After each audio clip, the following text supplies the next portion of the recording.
Book reviewers will frequently get an advanced copy of a book before anybody else can buy it. That's the advanced reader copy that gets sent out to very few people. So it's the same type of book? It's the same book. Actually, Okay. they might not even be done with the finished art yet. It might not be completely edited. It might be in a rough form. Okay, raw material pretty much. Yeah. Those are the ones that get sent out to like Publishers Weekly and the big newspapers and the yes, big media Publishers outlets. Weekly, there we go. Yeah.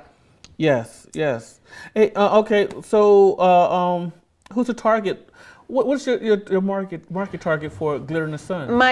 My target audience when I wrote it in my head was were basically teenage girls that had read Twilight and were sorry that it was over. But also, the more I talk to like the Twilight moms, it's women my age are like, oh, it was such a great story. Well, you know why? Because there are spiritual themes in there. That's what you're responding to is that echo of God, like you read earlier. There is, that theme of eternal love. I'm glad you said the echo of God. Mm-hmm. Yes, an echo. It's you know what?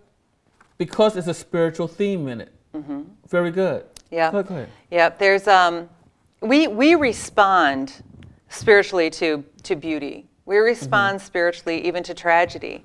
But you can watch this gorgeous sunset and you can just feel it in your heart, or you just know God was in that. And he doesn't limit himself to certain types of literature or certain types of art. He'll use whatever tools are available to speak to you. There's this wonderful verse in Job that says, even the rain is designed to remind us that God loves us.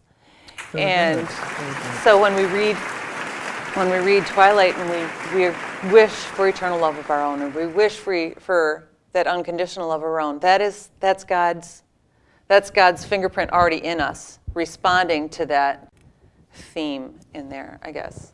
Wow. I'll tell you what, we'll be right back after these messages.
It's interesting for those of you didn't know about these Twilight sagas with the new moon and all that. It's a gothic romance. Gothic romance. So let me ask you this question. Do you always read gothic romance? No. No, I don't read romance novels, and I don't read vampire novels. I don't typically want those. I've never read an Anne Rice vampire novel. Whether that's good or bad, I don't know. I've read some of her new stuff, and I'm really impressed with it. But she's become saved and gone back to Catholic faith, and so her new stuff is much different from some of her old stuff. But no, I didn't want to read Twilight. My girlfriends, all my mom's club friends and fellow Twi moms were all, you've got to read it, you've got to read it, you've got to read it. I was like, no, I don't want to carry it in my head. No, I don't see the need to read that.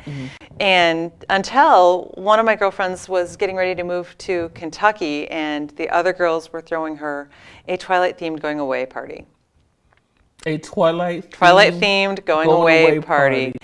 At the same time, I'm listening to NPR, and the book reviewer says, well, you know what, there's actually some literary value to these books. Really? So I thought, all right, it's not going to kill too many brain cells. NPR says it's okay. I borrowed the books, because I can't go to this party and not know what's going on. And I read all 4 of those fat books in 1 week. Wow. Everybody had clean clothes. And everybody ate meals on time.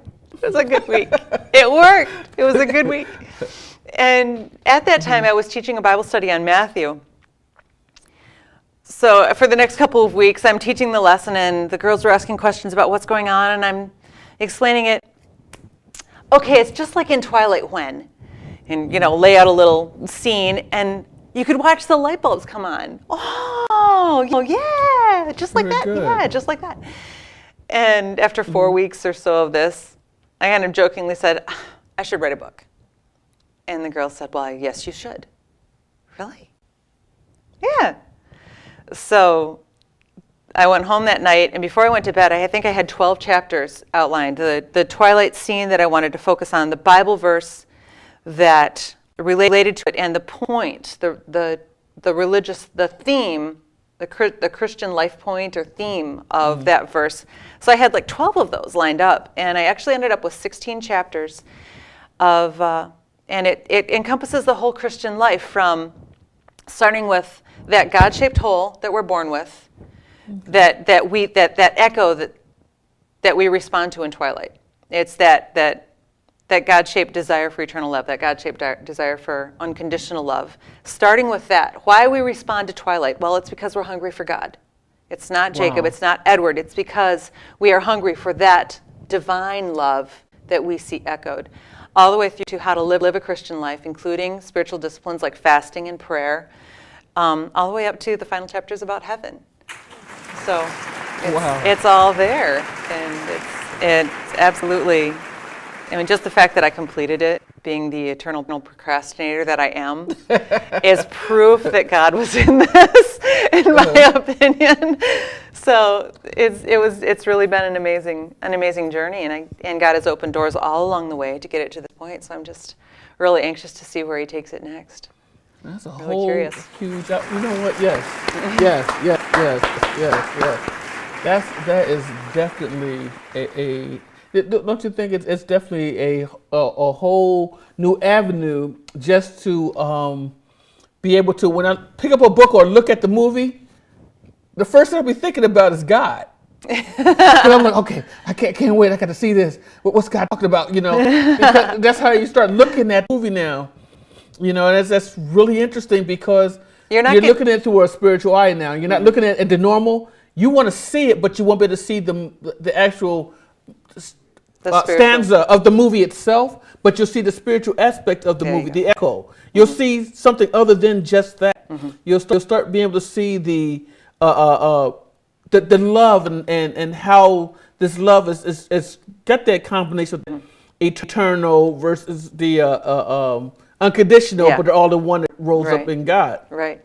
The void that she's through the whole entire books, that's all she's been like, she's got to love somebody. Yeah. And that, if you think about it, she got to love somebody. A werewolf, a vampire, I'm going to love somebody. I'm just like, what about a human? No, it's got to be different. And that's interesting. It's got to be different. It's got to be the abnormal, not the normal that we see. Right. Something in here was different within her. And she's looked at them differently. Yeah. And correct me if I'm wrong, because that's what I'm starting to gather, is that we actually are able to when we're looking at it in a different aspect with Glitter in the Sun, we'll be able to see it where it's not what she sees. It's not what they are, but what they're carrying within. Right. And that is one of the themes in the book, is that she says it again and again, that she's not in love with Edward because he's a vampire. She's in love with Edward because he is good. And she loves Jacob because he is also good. He's got this sweetness about him, and this he carries his own light with him, is what she says, is how she explains it. So it's not who they are. It's what they are. What they are, what they stand for within. Yes. But I'm gonna bring this out also. But why Twilight? As opposed to another book or movie series or something like that? Well, somebody's already done Harry Potter. Oh, wow. Okay. Oh. But not really. They have, but that's not. Yes. The reason Twilight spoke to me, and why I wanted to focus on it so much, that I've always loved teaching Bible study. I love those moments when people understand, when it just comes clear. But in order to reach a generation or a broad swath of people, it's like being a missionary. You have to speak their language. The first thing you do when you get to the mission field is make sure you understand what they're saying and make sure you can be understood. And right now, with the incredible numbers behind the Twilight Saga, all 4 books, the 4 movies, the soon-to-be 5 movies, there is obviously this huge population that's speaking the same language right now, and it's Twilight. So if I can use the language of Twilight to explain the greater truth of God, then I feel I've really done something. I've helped advance the kingdom. I've done what I can to fulfill my part of the Great Commission, I guess. And it's a really huge thing, and I get a little choked up when I think about it, because it's so important to me that this get to the audience that needs it. And that's where I'm at right now, is trying to figure out how to do that. I think you're doing a great job. As a matter of fact, I believe she will be going on. You're going to be going to a book event. Is it coffee shop? Yeah. One of the coffee shops here in Monroe is hosting me for a book signing next week. Next week? Yeah, December 17th. It was moved, and I didn't get a chance to tell you. So it'll be next week, December 17th, as of taping. Okay, the coffee shop's on Telegraph. Agua Dulce on Telegraph, behind the McDonald's. It's brand new. Pronounce that again? Agua Dulce. Agua. Yeah. Agua. Agua. Agua. What is agua? Like sweet, water. like sweet water. Yeah. Sweet water. Agua Dulce. Yeah. Yes. Oh, I think you shared that with me before. Sweet water. Agua Dulce. Sweetwater Cafe or Agua coffee Dulce shop. Cafe and something or other. I don't know. It's great. I love it. Thumbs up. It's my office. I'm there almost every day. Right there. We'll probably stop in one of these days and check it out. As a matter of fact, it's the 17th. At what time? That's the 6 o'clock. At 6 o'clock. Okay, and that is this Saturday. This coming Saturday. A week from this coming Saturday. Not this Saturday, but the following Saturday. Yes. Okay, so the 17th, Saturday at 6 o'clock. 6 o'clock. Yes. Okay, in the evening, everybody. Yeah, in the evening. and there will be a band right after, so it'll be a good time. I'll read a chapter from Glitter in the Sun, so y'all can have a sample. And I'll be there with a stack of books to sign and sell. I'm going to say books of books. Speaking of which, I would love to have you sign this one. Oh, that'd be yes. We got a book here, not even signed. So yes, we're going to have a signed one. He'll put it on eBay later. Oh, ouch! And if he can get $400 for it, I get a cut. Yeah, right. Hey, no. Just playing. But you know what? I'll tell you what. We'll be right back after this.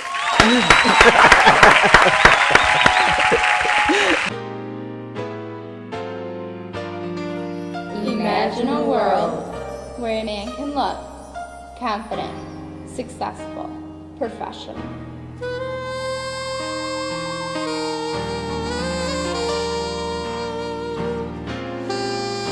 Imagine a place where a man can feel welcome, relaxed, comfortable, and pampered.